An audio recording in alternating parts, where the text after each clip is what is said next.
Growing up, my favorite cereals were the ones you could generously classify as sugar cereals. You know the ones. All kinds of colors, taste like snacks, basically ice cream. Delicious, but a breeding ground for the dreaded sugar dragon. I've been trying to slay my sugar dragon for years with various degrees of success. But with Magic Spoon, you don't need to worry about that dastardly dragon, as every serving of Magic Spoon has 0 grams of sugar, 13 to 14 grams of protein, 4 net grams of carbs, and only 140 calories. It's keto-friendly, gluten-free, grain-free, soy-free, low-carb, and GMO-free.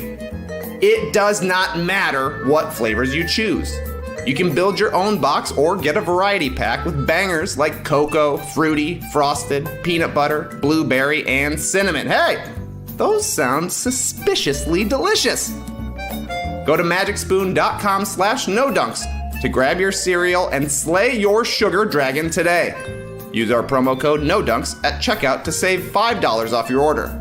As always, Magic Spoon is backed with a 100% happiness guarantee. So if you don't like it for any reason, they'll refund your money, no questions asked. Get your next delicious bowl of guilt-free cereal at magicspoon.com/nodunks and use code NODUNKS to save $5 off your order. Tell that sugar dragon to get out of here! Shouts to the Spoon for sponsoring the program.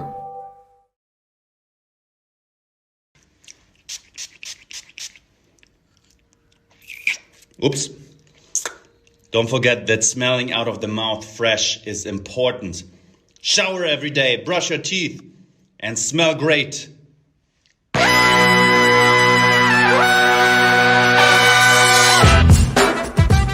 Good morning, sweet world, and welcome to the No Dunks podcast on the Athletic Network. It's Tuesday, July 20th. I'm J.E. Skeets, rolling with the homie, Tass Mellis. That guy is so right. My wife came to my bedside the other morning and asked, "Did you fart?" And I said, "No." She said, "It must be your breath." Oh! It was my morning breath. Wow. I got to have a Banaka bedside. Weird. Jeremy Fragrance. Yeah, take his tips. He usually does a spin, too, but that one didn't have a spin in it. We got our top shot hot boy, Trey Kirby. Hey, yo. The international man of mystery, taking it to the max, Lee Ellis. Friends. Lee. And finally, the man making the magic happen, it's JD. Hello. There he is. Here we are. Shout out to the stream team for joining us live right now on YouTube. Smash that like button. Leave your comments below the vid to help us defeat the algorithm. And subscribe. Lee, did you see that Austin Powers was trending on Twitter this morning? Because of the dick rocket? Yeah. No, I didn't know it was because of that. I thought it was for another reason that we'll get to in a later show today. But Johnson! Keep sending in your questions and comments for the next Beach Steppin' podcast. Email them in, nodunks@theathletic.com. Best way to get them in front of us. And finally, go grab your No Dunks merch over at nodunks.com. Going to want to bookmark that website because if this series ends tonight, we will very likely have a special limited edition t-shirt dropping to celebrate an iconic No Dunk season. That's if the Bucks win, nodunks.com, but we'll tell you all about it because we're going to be back here tonight if the Bucks win. All right. A lot hinges on this game tonight. Milwaukee wins the title tonight.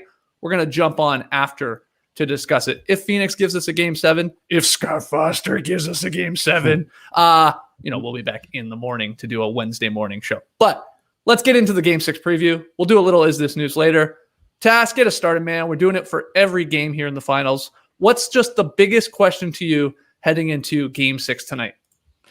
Well, the start of the game, I think, matters. You said the other day, Skeets, that a 16-point lead doesn't mean what was the term? Dick shit, I think. Dick shit, yeah. Dick shit, right. I think in game 6, right.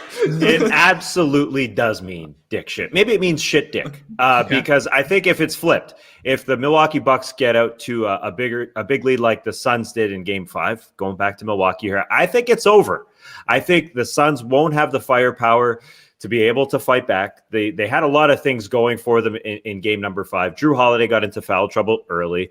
The Bucks got a little cute with trying to get Brook Lopez going. They're getting him on the move. They're getting him on the roll. Drew Holiday threw it into the sun, trying to get it to him. There's turnover after turnover after turnover.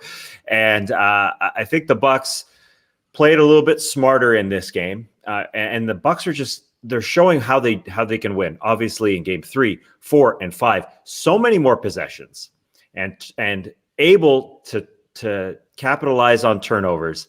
I think at the beginning of this game, the Suns have to be cautious. Now, the Bucks, kind of played into the Suns' hands there, I think, in game 5 to allow the Suns to get out to that 16-point lead by trying to get somebody else other than their big 3 of Middleton, Holiday, and Giannis going by trying to go to Brook. Maybe they go to Brook in post moves, more standard stuff where they can't turn the ball over like they were in game 5. Or I think, this is a little nuts, but I think we might see a little Bryn Forbes action off the bench because Coach Bud doesn't really trust Jeff Teague, didn't play him in the second half of game 5. So I think they want something off the bench. And I understand people are saying, Pat Connaughton has been great. Put him in the starting lineup.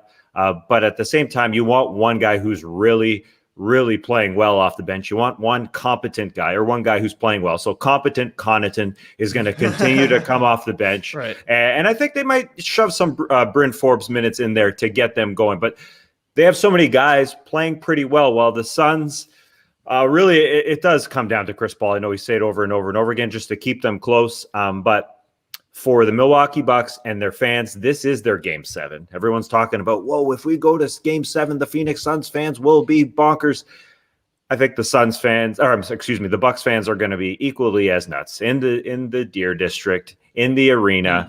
And so, again, the Suns, even though they shot 55% last game, which is bound to come down somewhat, I don't think they have the firepower to be able to come back. So if Drew can stay on the floor, of course, it's a big advantage for the Bucks. If they don't get cute, the Bucks can get a lead, and maybe this doesn't come back for the Phoenix Suns. So when then, Tass, would you be a my buddy Grish? What would the lead need to be for Milwaukee in this first quarter? Like you're saying, like a strong start. When do you say it's a wrap, like you're my buddy Grish or an old Armenian man watching basketball? It's over.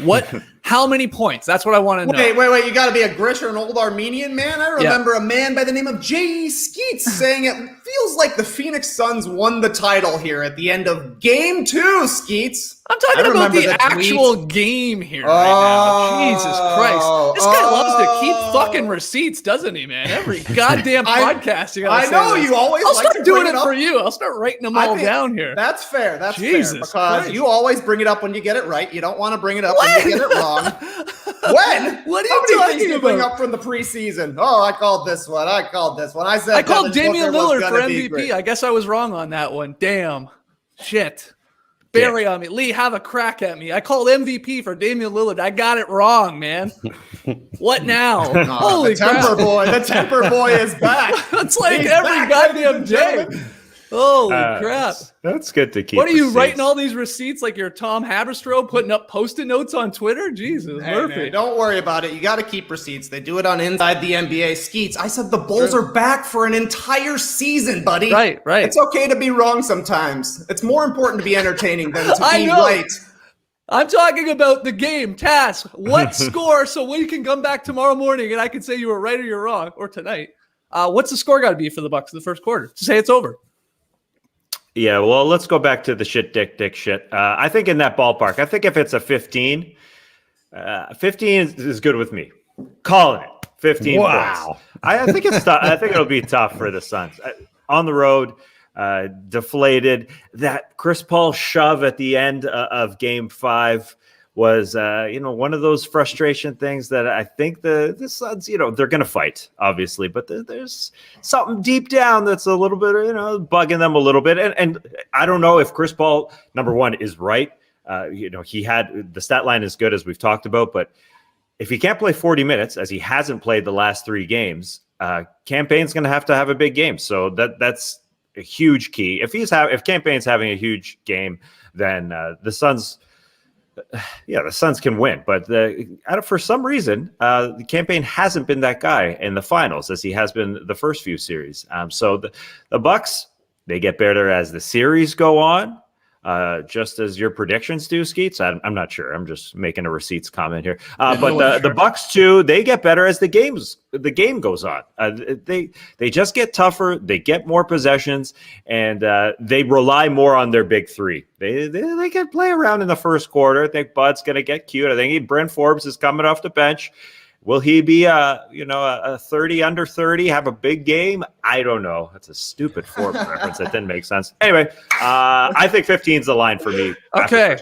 15. Yeah, geez. I guess that'll be big, but you're right. The Suns were up 16 and they were looking good in game 5. And the Bucks had it gone like that, as we talked about. It felt like 4 minutes without Giannis playing, by the way, at the start of the second quarter, where they suddenly got back into it. All right, Trey, what are you watching for tonight? What's your big question? First thing I'm watching is the minutes for the starters on the Suns. They've been putting in their 40s during the finals. Booker's done it 3 times. Ayton's done it twice. Chris Paul did it once, and Jay Crowder did it once. But I think all of those guys, and Mikal Bridges, who's yet to get to 40 in the finals, they should be ready to go 45 to 48 tonight.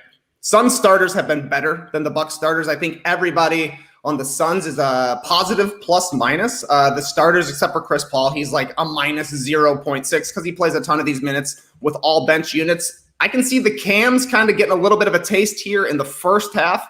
Cam Johnson, maybe run him out for 4 minutes, see if he's got that jumper working to give Ayton a rest. Cam Payne comes in for either Booker or Chris Paul, gets them a rest in the first half. But in the second half, I would be rolling with the starters as much as I possibly can, because once the Suns go to their bench, they've got all small guys there. The Dario Saric injury has become a problem. Skeets, I was wrong about that, buddy. They can't play their bench right now because the bench gets slaughtered every time they go out there.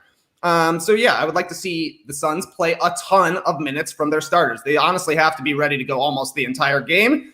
Chris Paul needs to be better. I'm going to talk about him a little bit later, but he needs to be better in this game. The Suns are a team that is built around 2 star guards. One of them has been holding up his end of the bargain, and the other has not. And I also think the Suns need to get DeAndre Ayton involved quite a bit more here in Game 6. He had a monster Game 1, ended up with 23 and 19. People were calling him the best center in the Western Conference, and since then, stats have been fine, but the impact has definitely lessened. Right, he had 10 points in Game 2. They won that one. Game 3, 18 points. Suns lost it though. 16 in the first half for Ayton and just 2 in the second, thanks to foul trouble. Game 4, 6 points in the loss. Game 5, 20 points. 12 of those came in the first half. They just forget about him, and I think a lot of that is Devin Booker. He's been looking to get his shot, especially in the second halves of these games. He's trying to win this from the mid-range, rather than getting Ayton involved inside, getting some buckets at the rim. But they need to remember DeAndre Ayton is there in the pick and roll. If it's a switch, get him the ball. Let him shoot a little dinker and dumper. Let him shoot a little bank shot off the glass. They need somebody who scores inside. And also, I would say Devin Booker and Chris Paul need to try and get layups. They're great mid-range basketball shooters, beautiful shooters of the mid-range. But you need to shoot some layups in this because the Suns are almost all mid-range right now. And when you're not putting pressure on the rim, the corner threes are therefore not open. That's another place where the Suns can make some hay, is getting some open three-pointers in the corner, which they have not been able to do the past 3 games. So I'm looking for big minutes from the Suns, and I'm looking for Booker and Paul to keep DeAndre Ayton involved. Lily, what about you? Well, speaking of Devin Booker, particularly in the fourth quarter of this series, he's been scoring okay, averaging around 7 points a game, but he's had 0 assists in the fourth quarter, and he's only had 1 free throw attempt, which he missed, and that was in Game 5. So, yeah, I think that Devin Booker being aggressive, going inside for layup, getting into the paint, perhaps trying to get some foul calls could help him get into a little bit more of a flow because he is still their best shooter and best scorer. So they need him in that fourth quarter, and he hasn't really been able to do that. This is a guy who got to the line 6 times a game through the regular season. Now, that's, of course, through the whole game, not through 1 quarter there. But I think there is a little bit of an uncomfortable trend for Phoenix and Booker in that fourth quarter. As great as he's been, he's put up a couple of 40s. He's been fantastic, apart from 1 game in this series where he only had 10 points, and he didn't even play in the fourth quarter of that one.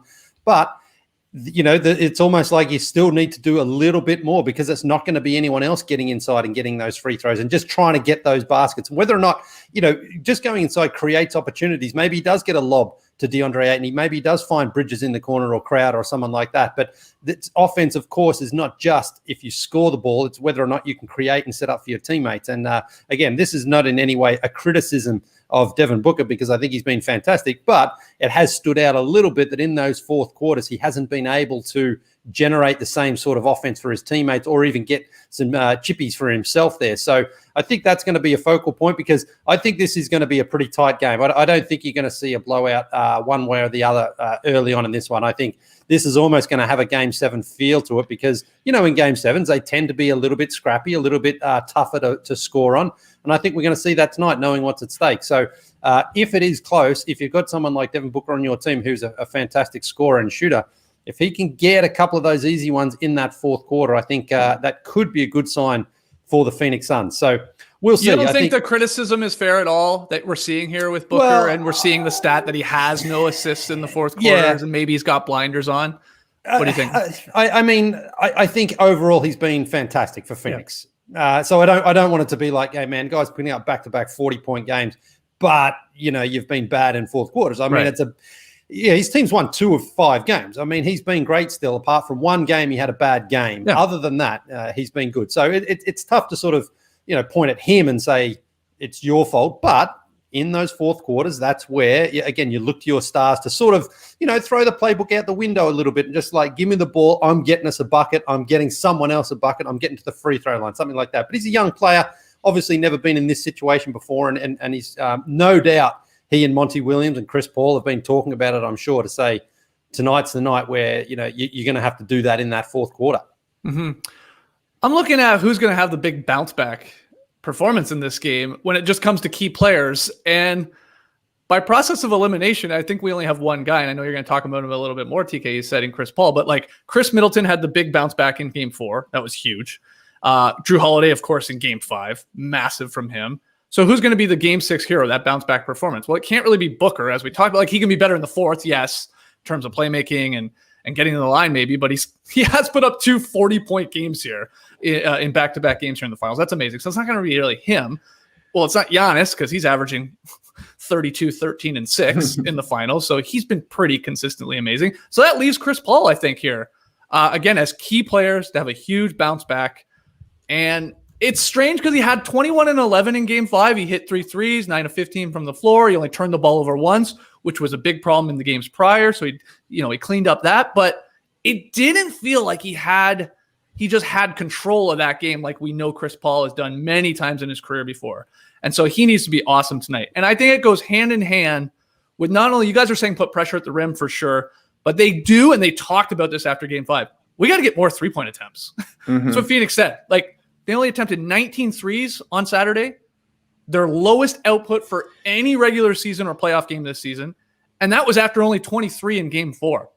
They need to create some more three-point shots. And a lot of that is, of course, getting into the middle and trying to draw the defense in. But the Bucks are good at that. I mean, they're staying at home on the guys they want to stay at home at. They feel confident with, hey, Booker can get his 40 if it's a lot of it coming in the mid-range and he's hitting his Kobe-like shots. We'll live with that. So credit to them, but the Suns know because they talked about it, and I expect them to shoot a lot more three-pointers.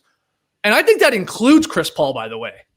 I think he was perfect in Game 5 from distance. Mm-hmm. I think I would like to see him take way more than 3 or 4 tonight because he's a great shooter. And maybe same with Booker, and he's not afraid to let them go from distance. So that's something to watch. And I think Chris Paul has to have a special game here to give us a Game 7 in Phoenix. And I think he can.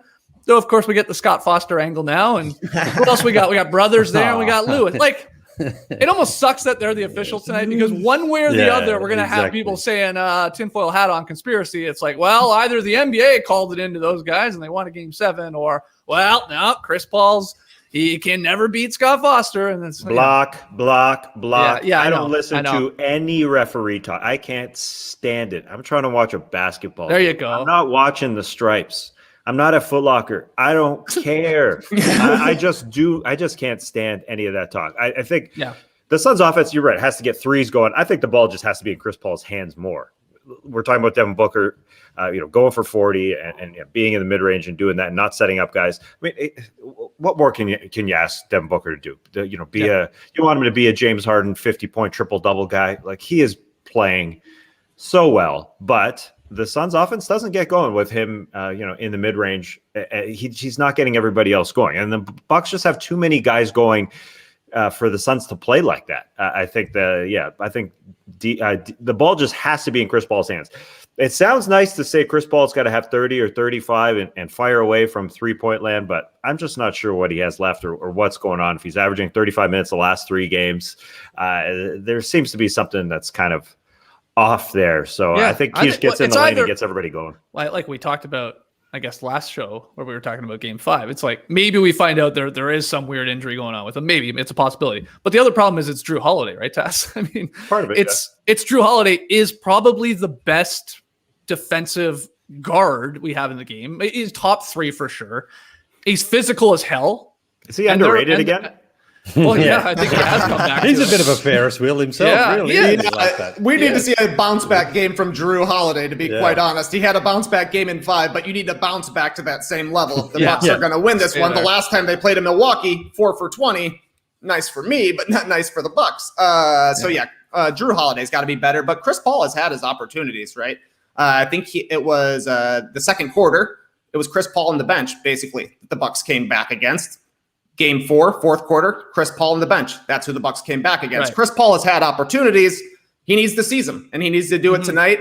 And I'm with you, Tass. It's not going to be the referees that decide it unless the referees decide it in Chris Paul's brain, because unfortunately, that's why people keep bringing it up. Chris Paul keeps bringing it up. How many times has Chris Paul talked about Scott Foster to the point where you see Scott Foster show up on the referee assignment, and you're like, uh-oh, that's going to be a problem. Ignore it, Chris Paul. Nobody should tell him that Scott Foster is going to be out there. Get him some blinders so you don't see Scott Foster, and then it's not kicking around in your head that, we lost this game before it even started. What game did Foster do in this finals? It was the third game, It was third. Okay. Yeah. It was in back in Milwaukee. Okay. I couldn't remember if he did game 2 or not. Okay. That was Chris Paul's worst game. Yeah. Wow. Jeez, it really is in his head. DeAndre Ayton foul trouble. Yeah, that's right. That is okay. Good call. I couldn't remember if it was game 2 or 3. We're talking about him. God damn it, Scott Foster always wins. He always wins. Hey, don't sleep on Tony Brothers having a moment too. Yeah, it's gonna be a big Tony Brothers bounce back game. Can't wait to see what he's doing out there. I guess game 4 was Chris Paul's worst game, but it was the Suns' worst game in game 3 when Mr. Foster was out there. You're right about bounce back games. Listen, these are good. Obviously, the greatest players in the world. So when they have an off game, they tend to bounce back. My worry is the Bucks will bounce back in quarter number 1 for them because they had such a bad first quarter. They just know that they have to get things right and then start off well. And then I just hope it doesn't snowball for the Phoenix Suns. We want a close one down the stretch. Right. A close one down the stretch. Well, I mean, if the Suns take care of the ball, hit the glass, and I think generate more threes, like they have been actually, when you look at the numbers, they're sort of dominating in the half court offensively in this series, still over the Bucks, but then you start throwing in transition and again working on the glass, and it's like the Bucks are better overall offensively percolating the glass, but not in the half court, and which is wild. But that's where Phoenix has always been good at that, and Milwaukee has always sort of struggled at that. But they generate all these other points, so of course that's something to watch too, the turnover game and just whether or not they can take care of the ball. All right, well, let's get to our player prop bets for tonight. Lee, we always start with you, because you just opened the link for the first time here live on the show. Yes, I do. Sort of throw a dart, something maybe sticks or not. So what do you got? Yeah. Okay, so I think back in Milwaukee, the crowd's going to be hyped. Brooke Lopez wins the tip. I think he's won all 5 before. Is it? Yeah. Okay. Okay. Well, I feel okay about this one, and I think Drew Holiday gets the first basket for Milwaukee. First field goal, that is. So it's not the first points. It's first field goal, and the Bucks go on to win this game at $8.50. I think that's nice. I like that.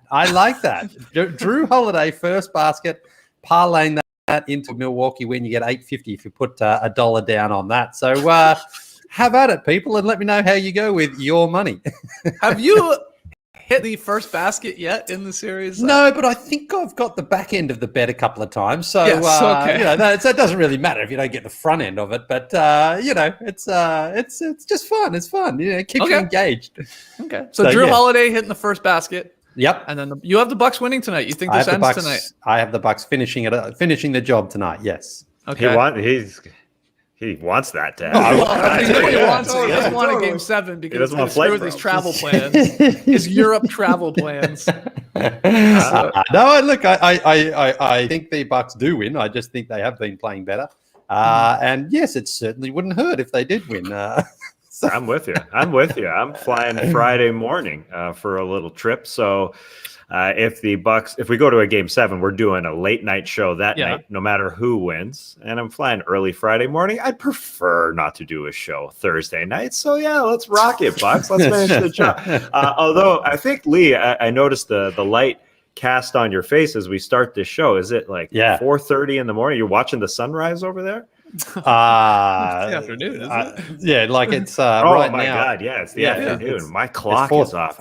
I'm in a dungeon here, so I thought it was 10:30 p.m., but it's 10:30 a.m. Oh, my bad. No, but the sun will be rising by the time if the series ends tonight or Friday, it doesn't matter. The sun will be rising for sure by the time we do the show then. Yeah. How many espressos you having throughout the day or later tonight? I don't have too many. Nah. I just, it's easy to get up actually for the finals. It's not like we're getting up talking about, Timberwolves Pacers, just a regular season game in March. Like, I don't know about this one. It's actually been fun. I just put the laptop on me, lie in bed there, put the headphones on.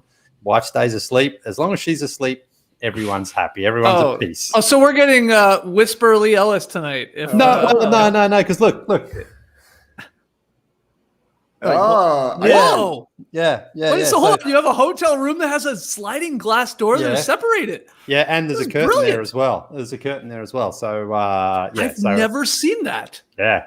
That's pretty cool. Did you ask for that? Outside, yeah. No, Seems like you would be outside with that Yeah. sliding door. Nah.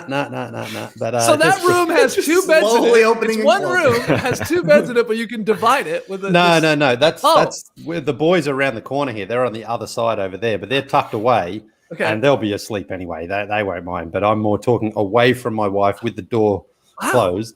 So with the sliding glass door inside the room. All right. And a curtain. So yeah. Okay, you'll close the curtain too, out of respect. Yes. I will. Okay, good. All right. These guys are giving us player prop bets and who they're going to win tonight because of their travel plans. I love it. DK, I know you're not going anywhere. You got a house. So That's right. What's your player prop bet for tonight? Well, if travel plans get messed up and we somehow end up with a show of just me and Skeets, I think the line is set at 1.5 screams at each other, and I would take the over if that happens. I looked into my prop bet from last time. The over-under game went 3-6. I'm going to stay away from that one on the old 0.5s. But Chris Paul, his combined points and assists for tonight is 30.5. Okay. And I'm liking the over. He's averaging 21 a game in the finals, 8.8 assists. That's right at the line. Obviously, this is the biggest game of Chris Paul's career, and we're not going to see him go out just as a passenger here. If he's hitting jumpers, I think this one is easy. His assist totals in the finals, lowest so far is 7. You just need a few jumpers if that's the case. Even in Game 5, when it felt like Chris Paul was a little bit tentative, like you're saying, Skeets, went for 21 and 11. That's an over, baby. I'm expecting a lot more from CP3 tonight. The Suns need a lot more from him to extend the final. So I'm going over 30.5 combined points and assists. I like that one a lot. Also, this is going to be fascinating for the Khris Middleton Ferris wheel experiment here. His over-under for points, I believe, is 25.5 tonight. He's had 2, he had the amazing Game 4, was good in Game 5, but are we coming down? Is this like the not rare, but is this part of the cycle here where Middleton now has maybe a stinker in him or a 20? So I'm actually looking at that. Hit me. I have to believe in the Ferris wheel, Khris Middleton, thing we came up with. So I almost have to bet on Middleton under 25.5 points tonight. Now, that's not to say the Bucks don't win the game. I mean, it's still possible. He can go for 23, 24, but I'll go under. But sometimes on those like home video shows or someone's like got a video of like a Ferris wheel at an attraction that just gets stuck. Yeah. And people are stuck and they have to get the security in and help them get it. Maybe Khris Middleton's Ferris wheel has malfunctioned and he's just stuck at the top. Well, I saw people joking that Budenholzer unplugged the Ferris wheel, right? Yeah. Timed it perfectly. It's possible. I mean, it's possible, yeah. Nah, what goes up must come down, Lily, Yeah, especially with Middleton. The problem is, though, he's due then for a stinker in game 7 as well. That's An right. absolute They've timed it wrong. I know. No, we'll see. I'll go under Khris Middleton. Tass, sorry, did we get your player prop bet? I know you like the Bucks winning overall, but did you hit us with one? An actual player prop bet? Yeah, I think the Bucks will probably finish the job. Who the heck knows? Going back to the opening tip, I guess you said that Brook Lopez has won all 5 Skeets, but he lost one after a tie-up against Jay Crowder. Jay Crowder! What the? So can you bet that Brook Lopez will win the opening tip, but will lose a tip later on in the game? Mid-game tip. There's only one man knows the answer to that, Tattoo. There he is. There's our friend Cam Stewart. What a Brian blessing that guy is. Trey, we went through every one of the guys' turnover numbers last game. As you said, Trey was handing them out. Will Brook Lopez, for instance, have over under 0.5 turnovers? I said under because I didn't expect him to get the ball on the move like they were giving it to him in the first quarter. He went over in the first 6 minutes on that number. And I was getting hate on Twitter from a friend of the program, Dana Smart, Great Dane 92, call me out on a prop bet. What? He's already throwaway prop bet. I like it. I like getting in the nitty gritty because I do take this very seriously. I thought that was crazy that Brook went over in the first 6 minutes. Am I gonna go under? Nah. I think they're gonna go to Brook a little bit. I think, as we've said, Chris Paul needs to be good. There's no doubt about that. But I think in his mind, what good means is those 3-pointers for his team. Yeah. And so I think a lot of guys around him will shoot a ton. And so back to the old Jay Crowder line. I think 10.5 points is low. I go over 10.5 points with Jay Crowder just because he'll get his shots up tonight. Okay, let's hear from you guys in the stream team. Let us know your favorite player prop bets for Game 6 tonight. Nice to have basketball back in our lives. Could be for the last time, at least an NBA game, or in a long time, which is always weird to wrap your head around. But maybe we get a Game 7. You never know. You said it here, Lee, before we move on. It was like the team shot lights out in Game 5. So I do wonder what type of Game 6 we get. Like, do they regress a little bit? Do they stay hot because they figured some things out in terms of spaces of where they're getting their shots? Or is it have that Game 7 vibe, which is usually a goddamn dogfight, and it's real ugly. I mean, sounds like you're leaning towards that it could be not the prettiest game in terms of guys hitting shots and stuff like that, but very entertaining still, of course. And I honestly think for the Bucks, it's okay if it stays close for most of the game, because as we saw in Phoenix, that big lead, and coaches talk about it a lot as well. Sometimes it's hard to hold on to a lead like that, because you just know the other team is going to make a run at some point. So if it's sort of within that 5 to 10 point range, that's not too bad for Milwaukee, because for the most part, I would much rather be the home team when it is one of those ones, because sometimes those loose balls just pop out. Obviously, it went the other way in Phoenix last game, but the Bucks were leading that one. But they go your way. The crowd's behind you. The little tip in, little extra hustle plays maybe fall in your favor. So I think that's okay for the Bucks. I think a big 15, 20 point lead in the first half is sure, it's great, but if the other team's making that run, can be just a little bit nervous for the home team. So we'll see. I think it is just going to be tight. And I think the Suns shot 68% from 3 in Game 5, I believe it was, and lost. Just didn't shoot a lot of them. Yeah, exactly. So that's the thing. Maybe they are just like, we got to get another 10 to 15 of those bad boys up if we're shooting them like that. But I don't know. It just feels, I know it's not Game 7, but it just sort of feels like it's going to have that vibe to it tonight. Yeah, word is there's going to be 65,000 people in the district tonight. Yeah. Holy crap. That's a lot of people. That's a lot of people. That's a lot of deer. deer. It was a typo when I saw it. I was like, what? No, apparently they're pretty excited that they're going to win this title here for the first time in a long time tonight in Milwaukee and celebrate. So can't wait to find out. Feel good. Now I don't feel good about the game. That's like 2019 when we were in Toronto, Game 5. Yeah. Right. And it felt like this thing is over. Of course. Yeah, Lee Ellis thought it was over. Lee Ellis was a real old Armenian guy. My buddy Krish. Hey, me too, man. I was wearing Trey my Kirby. finest purple jacket. Oh, we're styling here at the finals. Last show ever.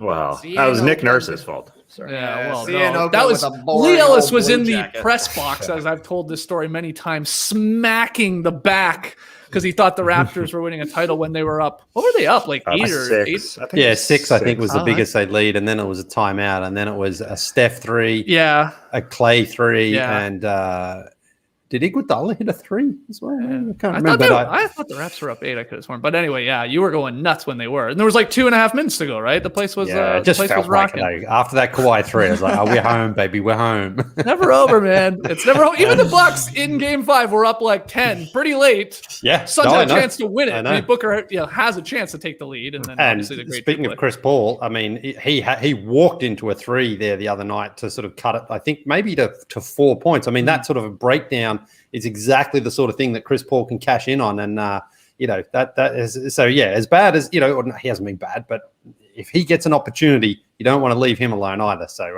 it's going to be just crazy tonight. I don't know what's going to happen. All right. Like I said, if the Bucks win tonight, if a couple of the guys are calling it, they're saying it's over. We'll be back here later tonight, back on YouTube, flip it into a podcast to react immediately. Lee will be whispering. No, he won't be. No, he won't be because he's got this exciting glass door. Yeah, he'll be going nuts. So, yeah, join us tonight if the Bucks win. If not, we'll see you, of course, on Wednesday morning. All right, let's take a break. We do have some Is This News, some other NBA topics that we can get into. But we'll be right back because we got to hear from our sponsors here. There's nobody on the planet like you. You're a one-of-one piece of fine art, so why would you buy a generic mattress built for everyone else? Get you a custom-tailored Helix Sleep and call it a night. Helix Sleep has a quiz that takes just 2 minutes to complete and matches your body type and sleep preferences to the perfect mattress for you. With Helix, you're getting a mattress that you know will be perfect for the way you sleep. Say you're me, you need some mattresses for these new bedrooms and you've got a lanky body and you sleep on your side. Helix has a mattress for that. Say you're my dad, you got an old man body and you sleep flat on your back with a literal grin on your face. Helix has a mattress for that. Say you're a vampire and you sleep hanging upside down from the ceiling. You probably don't need a mattress, but I bet Helix could figure something out. Everybody's unique and Helix knows that, so they have several different mattress models to choose from. They have soft, medium, and firm mattresses. Mattresses great for cooling you down if you sleep hot, and even a Felix Plus mattress for plus-size sleepers. So if you're looking for a mattress, you take the quiz, you order the mattress that you're matched to, and the mattress comes right to your door, shipped for free. You don't ever need to go to a mattress store again. Just go to helixsleep.com/nodunks, take their 2-minute sleep quiz, and they'll match you to a customized mattress that will give you the best sleep of your life. They have a 10-year warranty, and you get to try it out for 100 nights, risk-free. Helix will even pick that mattress up for you if you don't love it, but good luck on that one. Right now, Helix is offering up to $200 off all mattress orders and 2 free pillows for our listeners at helixsleep.com/nodunks. That's helixsleep.com/nodunks for up to $200 off and 2 free pillows. Stats and scores, man. They're cool, sure. But anyone can tell you the score. Sports are more fun when we talk about the people and stories behind the events. And that's where the Lead Daily Sports Podcast comes into play. The Lead is a podcast from Wondery and The Athletic, which explores the biggest stories of the day as told by one of the fantastic athletic reporters covering it up close. And now is a great time to get in because for the next few weeks, the Lead is going all in on the Tokyo Olympics in Japan. They'll be covering stories like the 17-year-old who broke a Usain Bolt record, and at the games, who is and isn't a woman. Every weekday, the Lead goes beyond last night's scores to bring you in the most interesting stories that take place at the intersection of sports and culture, all in about 15 minutes a day. Now, I won't be in Tokyo myself, but I'm going to feel pretty close to the action with the coverage we're getting from The Athletic, and the games start this Saturday. Only a few more sleeps until the Tokyo Olympics. Can you believe it? So if you too want to get a sense of the action, follow the Lead on Amazon Music, Spotify, or Apple Podcasts. Time for a little Is This News? Yeah, there's other things going on besides the NBA Finals, so I got some headlines for you guys. Yeah, talking about those Olympics. We got another headline from Team USA. It comes by way of The Athletic, a great little website. I know Team USA, Zach LaVine in health protocols, not traveling with the team to Tokyo. TK, is this news? Definitely news. Maybe not quite as big as news as Bradley Beal and Kevin Love, but it had been a couple of days without a Team USA setback, so of course it's news. I think Joe Varden at The Athletic nailed it. If it wasn't for bad luck, Team USA wouldn't have any luck at all, because not only is Zach LaVine going into health and safety protocols due to an abundance of caution, this is his second time in a couple of months, which means as of right now, Team USA has one guard heading to Tokyo. Damian Lillard, who is involved in a whole bunch of off-court stuff right now, dealing with the Blazers. Team USA also is sending three former NBA players from the select team as backups, but the silver lining is that Team USA is hoping Zach LaVine will be able to join the team in Tokyo eventually. I don't think that they would put that in the press release if it were out of the question, so maybe this is a little bit more minor, more of a contact tracing thing. Like I said, it was done out of abundance of caution, which is certainly the smart move to make here. But this Team USA team, just when it seems like they're actually going to start to play basketball and get to figure out what their team is going to be like in the Olympics, something else happens, because Zach LaVine had kind of moved up the pecking order when Bradley Beal went out. So now we're looking for the next Zach LaVine after the next Bradley Beal, and apparently it's going to be John Jenkins. John Jenkins, Jingleheimer Schmidt flying over to Tokyo, might be running with Team USA out there. It's just every single day. How are we getting a Team USA bit of news every single day? Yeah, it is crazy. They'll be hoping that Booker and Drew and Middleton will be joining them. So, yeah, they'll have two more guards there in Booker and Holiday. But and look, Zach LaVine, you're right, TK. I think the hope is here he's still going to get over there, and that this is just them being super cautious, contact tracing, maybe whatever, a test goes wrong, something, and that he'll eventually join. But yeah, what were you going to say, Lee? Well, I know people talk about Booker, Middleton, and Holiday, but let's say it goes 7 games, then, at least one of those people will be wanting to party and celebrate, but instead they have to fly out to Tokyo, just coming off a grueling, final series, and have to play with guys who they've just gone up against. It's 14-hour flight out to Tokyo as well. And then you have to go in and acclimatize yourself with new guys and just keep on playing basketball. I don't think that's the smartest idea either. I just don't know how you can be at the peak of your, professional career here. And then all of a sudden it's well, forget about it. You just won a championship for at least one person. Now go out and play more basketball. And with guys, you know these guys, but you haven't played with them. And I don't know, to me, I'm not sure that, that would be the best. They're not going to come over there the freshest and healthiest and ready to sort of commit to Team USA straight away. So, and the first game is on Saturday. Is it Saturday Sunday. where they play France? It's Sunday. Okay, so it does buy them a day there, Lee, I guess, to get there. Yeah, I don't know. Yeah. Anyway, we'll see. Okay. Tass, anything to add to this Zach LaVine news? Yeah, it is good news that they put in the press release, unlike Bradley Beal's press release, that there was a chance that Zach LaVine can still join. But of course, horrible news if he can't be there because of all this depth that they're struggling with. I will say, watching the exhibition game against Spain, their last game since we talked about this news. Keldon Johnson did look really good in that sort of slasher role as just the guy, their energy little guy, just attack the rim. I think his energy will rub off on guys, maybe on Draymond Green a little bit, because Draymond has looked a little sluggish. And he said, the goal is to be in shape by July 25th. And I think they've got a team right now, but as long as these guys keep falling off, this is worrisome that when Zach LaVine falls off, and I do agree that it is going to be tough for Booker, Middleton, and Drew to just come in and jump in. I mean, they need to play sort of supporting roles, but if there aren't starters, then that's a problem.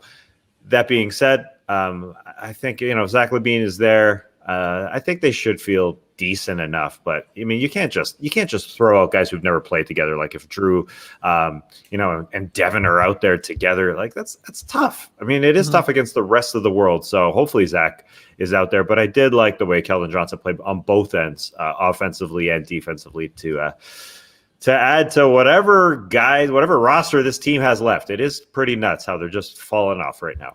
Jeremy Grant was also in health and safety protocols, and he has since, been cleared and is, from from what I know, traveling with the team to Tokyo. So, maybe that's a good sign again for a guy like Zach LaVine who eventually gets there. But this is wild. Yeah, they start on Sunday. Okay, against France, a good team. Oh, yeah. No pushover. Beat him in 2019. Yeah, and I would still have Team USA as the favorites for sure. I think most people would, but yeah, like as we've now seen, it's not just a given. It's not just like just chuck them out there, they'll win. Don't worry, they'll figure it out. It's not that easy with the rest of the world, catching up, so to speak. So makes for an exciting tournament when it feels like they could lose, especially when they start losing guy after guy after guy. Makes it a little spicier in terms of the games, but. Not even sending Corey Maggette, sending Josh Maggette. Yeah. Wow. And then and Cam Reynolds is the third guy, Cam Reynolds, right? Yep. Wow. I mean, All right. I guess those guys are hoping more guys fall off. They're like, geez, we might have We're a crack back, at the baby. medal. Yeah, we're back in this thing. All right, our next piece of news here. The headline is from ESPN.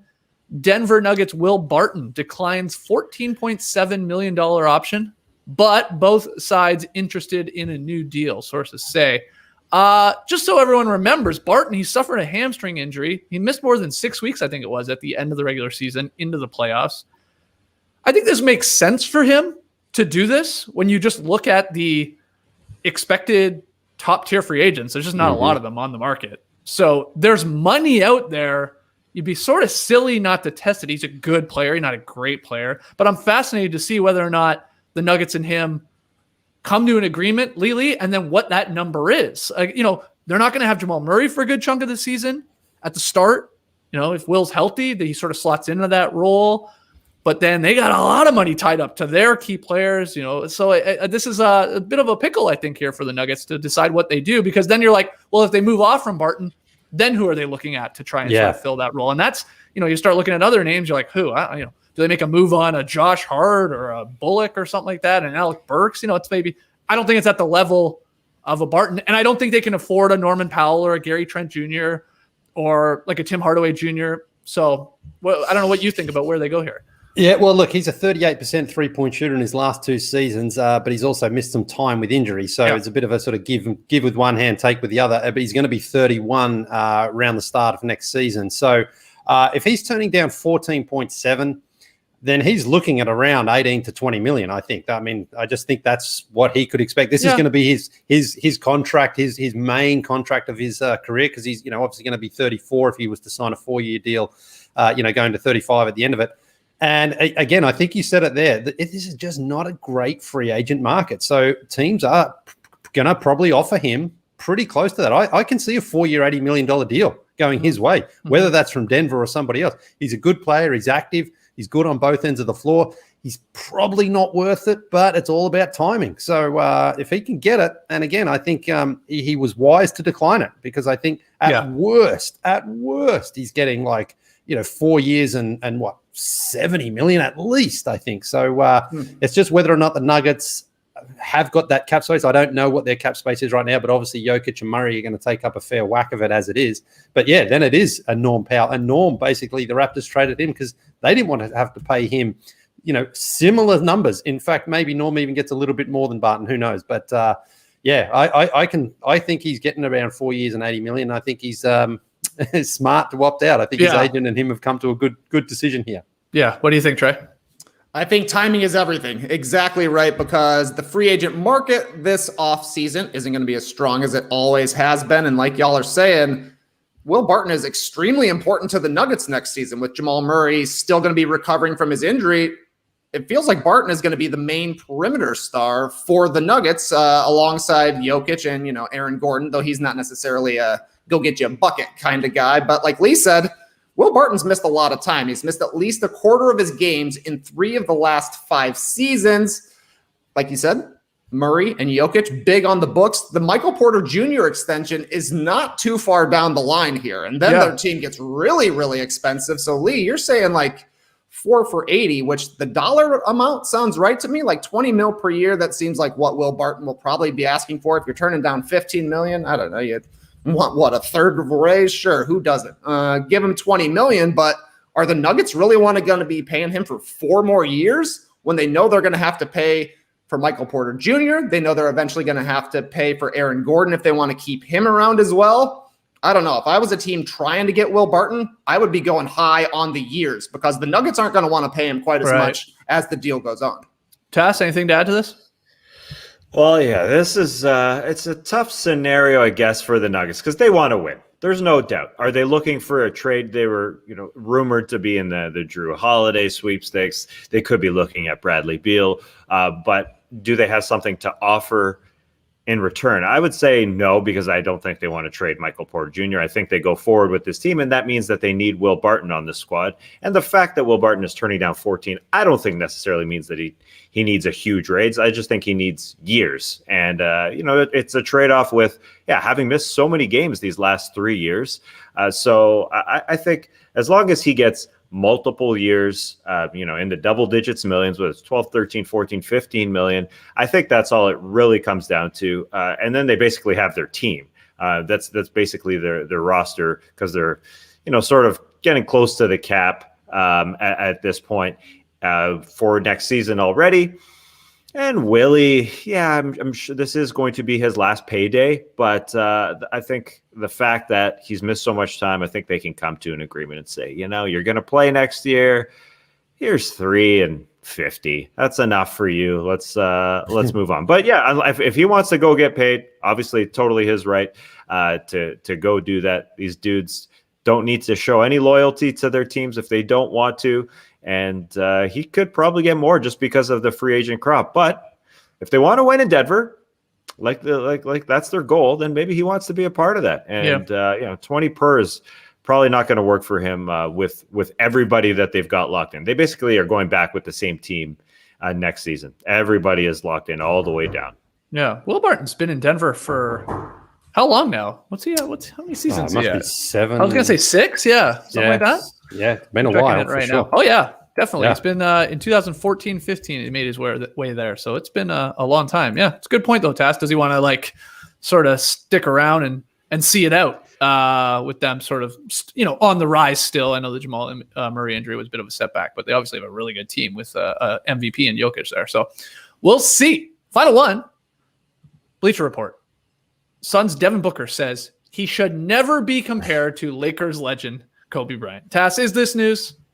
No, I guess not. I mean, he tried to say, compare me to Rip Hamilton. He tried to lower the bar a little bit. He said, one of my favorite guys growing up was Rip Hamilton. Can you compare him to me? He didn't say that. But I think, the way we compare guys to greats is it kind of, kneecaps these guys, kneecaps their performance anyways. Devin Booker is doing something no other player has done in their first playoff run. He scored the most points for a guy in his first playoff season. But as soon as you mention the guy's name, like mention a guy like Kobe Bryant, immediately people will say, well, Devin Booker's not that good. And you're already degrading or dismissing what he's doing this season. Right. So I know it's the nature of the beast. We're going to compare him to someone. The Kobe thing is, it's obviously bonkers.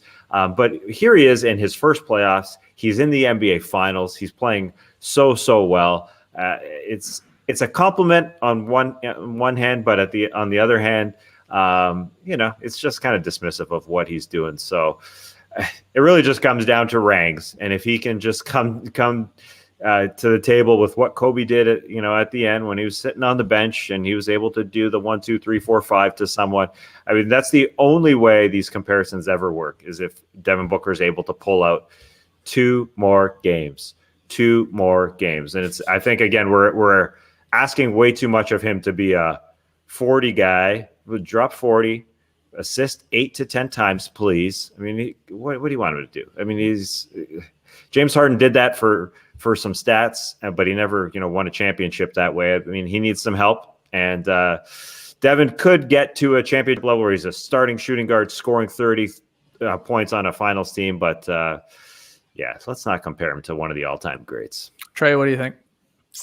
This is not news. But I mean, how do you not compare Devin Booker to Kobe Bryant when he's wearing Kobe's shoes every single night?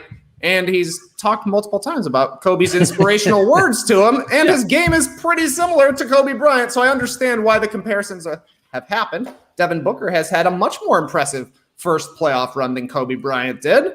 So if everything goes according to plan, maybe we're comparing them in the future, but if Devin Booker ends up having a Kobe Bryant-like career, we're just going to be calling him Devin Booker, right? If he has 5 titles and an MVP and 15 All-Star appearances, he's just one of the all-time greats, and we're saying, wow, you were inspired by Kobe Bryant. You did your own thing your own way. Lee, anything to add? Not on this one, no. I think it was really funny, this clip, because they had him on the jump, right? And I think it was Richard Jefferson that asked him about this Kobe comparison. And while he's saying this and giving us the headline, the jump is showing clips of Kobe, hitting a tough fadeaway baseline shot in the finals versus the Magic. And then right after that, an extremely similar looking Devin Booker, fadeaway shot versus the Bucks in this finals. They show you another one. That's where the comparison is. Similar builds, and they play similar styles. Booker obviously learning a thing or two from Kobe himself while he was here. So that's what the comparison is. But then you say comparison, and Tass, you're right. People start going, especially the ones that don't watch the games, are like, what do you mean? He has no titles and he didn't score this and he hasn't done this. You're like, no, the comparison is there in actually how they play basketball, like their shots, where they get their buckets from on the floor. That to me is fair. But good for Booker of basically saying, okay, please stop doing this. Even if we do sort of shoot the same, or I've taken parts of his game, this isn't good for anybody. Not for me, not for Kobe, not for the league, but not that people are going to stop doing it, I guess, either. Yeah, and it's a little unfair to be comparing him to late Kobe Bryant career, to his late career when he was playing against the Magic. If you're going to compare him to one of his finals performances, compare him to the Pacers finals performance in 2000 when they were somewhat similar in age. Kobe was still super young because he came in as a high schooler, but Devin's at 23 now. Kobe, back then I'd say it's about 22. So that's the right comparison. Sure. Devin is balling here. We'll talk. The comparisons will be a little bit more fair in a decade. Yeah, and Kobe at that point was playing with Shaq, of course, winning the titles, and Booker is playing against the new age Shaq and Giannis. Maybe they need to pair up. A little Giannis Booker. There you go. Now you got Kobe Shaq 2.0 and just go win a bunch of titles. Trey, you're excited. Hey man, it's the NBA. It's not far-fetched that these two could end up on the same team. It'll probably be the Heat or the Lakers. Yeah, probably. All right, we got to take one more break, but then JD's got tweet of the night, and you never know what that means. So we'll be right back. With Masterclass, you can learn from the world's best minds anytime, anywhere, at your own pace. You can learn how to take photos from Annie Leibovitz. Increase your appreciation of wine with James Suckling. Or learn the athlete's mindset from Wayne Gretzky. Wayne Gretzky doesn't teach you how to drink wine, although he does have his own wine line. I love your wine, Wayne! Yeah. With over 100 classes from a range of world-class instructors, that thing you've always wanted to do is closer than you think. I recently took RuPaul's class on self-expression and authenticity. I've never known what to do with my hands when taking photos. I know you guys are in the same boat. We get on the red carpet at the NBA awards show. What do you do with your hands? I put them in my pockets because I don't know what to do with them, right? But RuPaul said, that makes you look like you've got something to hide. Don't do that. He taught me a simple first finger with your thumb or middle finger with your thumb. It kind of looks natural. It might feel a little awkward to do it right now. It does look natural. It feels awkward. Up the no gang signs. Yeah, but you just throw them down by your sides and it looks totally natural in photos. Okay. He knows what he's doing. I highly recommend you check out Masterclass. Get unlimited access to every Masterclass, and as a No Dunks listener, you get 15% off an annual membership. Go to masterclass.com/nodunks. That's masterclass.com/nodunks for 15% off Masterclass. So, guys, I just bought a house, and I bought this house that I'm in now before I sold my old house. So I had to get a bridge loan for that. Ugh, terrible feeling. Just going around from bank to bank. Your hat is in your hand. Bank, please loan me money. I'm good for it. Here's all my personal information. Here's the latest results of my latest colonoscopy. Yeah, I promise, I'll pay you back. Not gonna lie, I got denied a few times. Here's a tip. Don't just show up at a bank with a top hat in your hand asking to borrow money. It's a terrible strategy. Here's another tip. Try Credit Karma. Credit Karma's game-changing technology shows you tailored offers for credit cards and personal loans that you're more likely to be approved for, so you can apply with more confidence. Whether you want cashback travel rewards or to consolidate debt, Credit Karma can help you find the offers that fit your goals. With a selection of options and approval odds, you have the power to make informed decisions. Go to creditkarma.com/podcast to learn more and find offers tailored just for you. That's creditkarma.com/podcast, or you can see your offers on the Credit Karma app. Apply with confidence today. Go to creditkarma.com/podcast or the Credit Karma app. All right, let's get to tweet of the night. Tweet of the night. Wow. Twitter. Wow, I can't believe it's Tuesday again. It feels like Friday or Saturday or something. But anyways, I got tweet of the night, and I forgot. I found it during the show. I was thinking of going the Austin Powers route because that was hilarious. But then you blew that up at the beginning of the show, Skeet. So I went with this one. Blew up? Oh, Yeah, no, the rocket. So the rocket landed safely. Everybody's safe. It's a happy ending there. But this is our old friend Kristen Ledlow, who tweeted yesterday. Big thanks to @KingJames for letting me live a childhood dream in brackets and stand in a few scenes on the set of Space Jam. That's all, folks. And then a bunny emoji and then a nice picture of LeBron and Kristen. So I bring this up basically because we're going to record our film session today. It's going to drop on Monday, our reaction to Space Jam: A New Legacy. But I was looking at the replies to this tweet, and people think that she's in it. People think that now I did not see Kristen Ledlow in Space Jam, and I don't think she says she's in. No, Space she doesn't. Jam.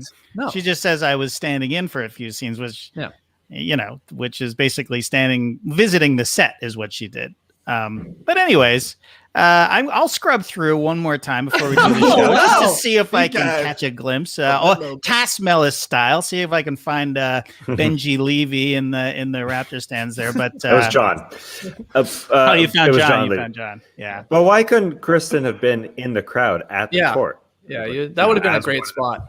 Hey, she's part of the WB family. I think she should have been front and center right there next to Catwoman 60s and Catwoman 89.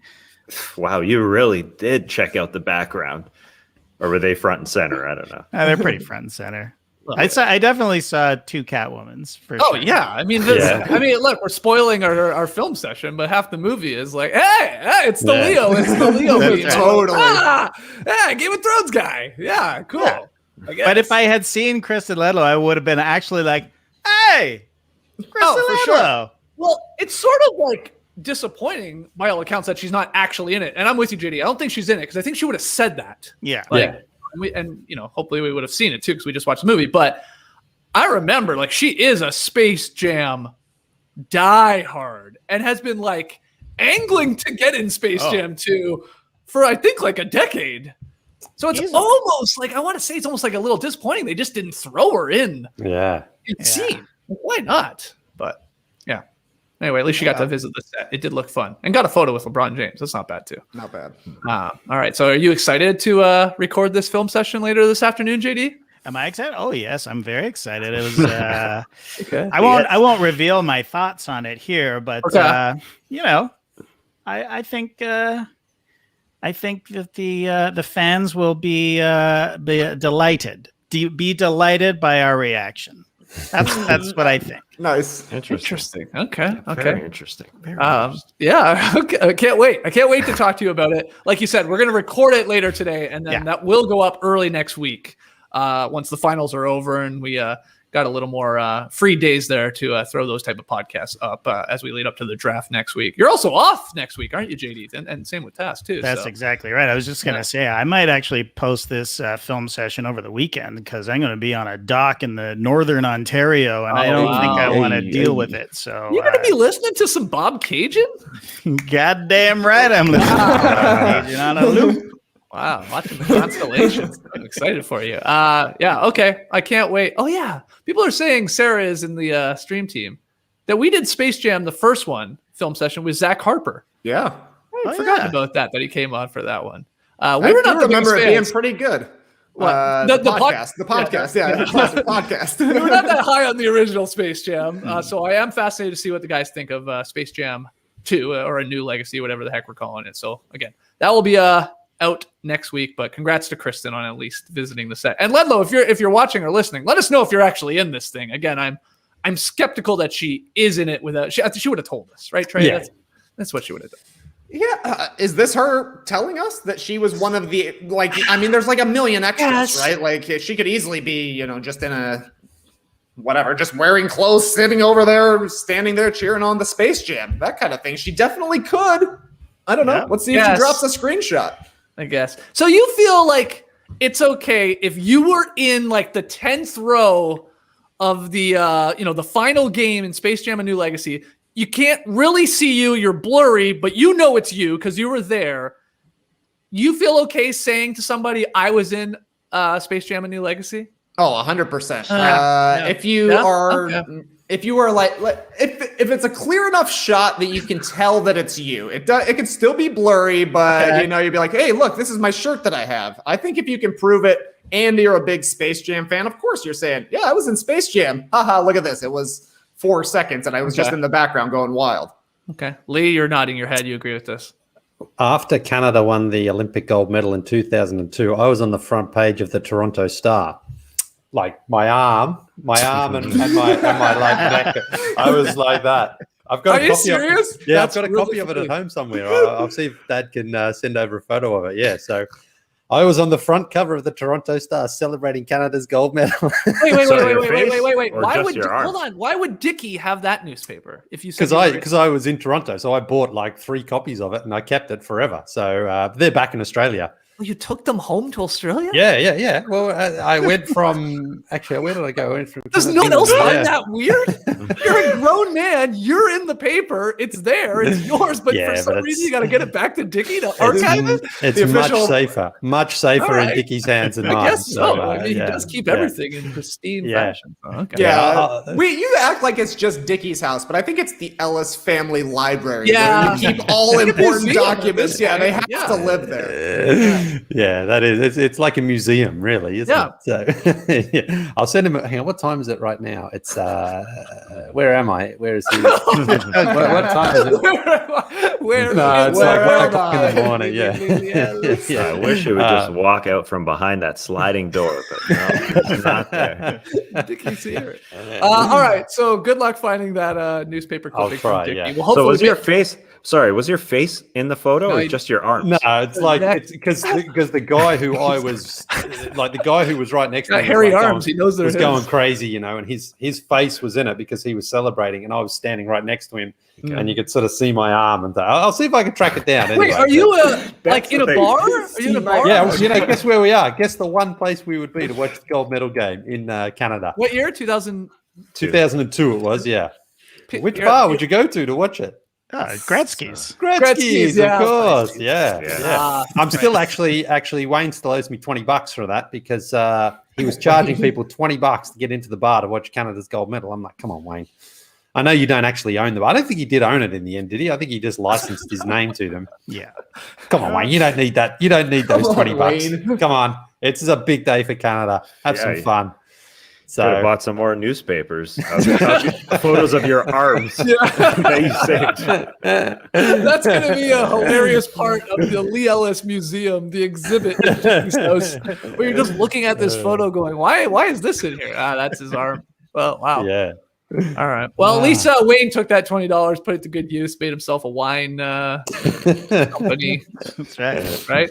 Yeah. Full circle. Always comes back to Mo Verney. I love your wine, Wayne. Okay, guys. Send your emails in. NoDunks@theathletic.com for the next Beach Steppin' podcast. Subscribe to The Athletic, theathletic.com/NoDunks, so they know that we sent you. Go to NoDunks.com if you want your No Dunks merch. And again, if the series ends tonight, we're back here live on YouTube soon after the game to talk about it. And there will be a limited edition new No Dunk shirt. So that will also go up. But that is only if the Bucks win tonight. Otherwise, we'll see you in the morning if the Suns win. Cool story, bro. Damn. That was Who did that? Jesus Christ. I'm literally trying to plug our show. I'm getting a cool. I got destroyed cool this stuff. show for no reason at all. Starts with TK Tasna burying me at the end. I love it. Clipper Bros. Who's playing that one? You heard it here first. Have a great time. Turn up. Love you guys. Awesome. Thanks for joining us. And remember, sorry about that, Skeets. I thought you would be laughing, but I was trying to load a photo here, trying to load a photo of Lee's hairy arms since we were talking about his arms. But the only hair photo I could find of Lee was him holding some roses with a real master poof on it. Now, is that guy a hooper or a basketball? I think that's a blooper. Your wet shirt. You could stay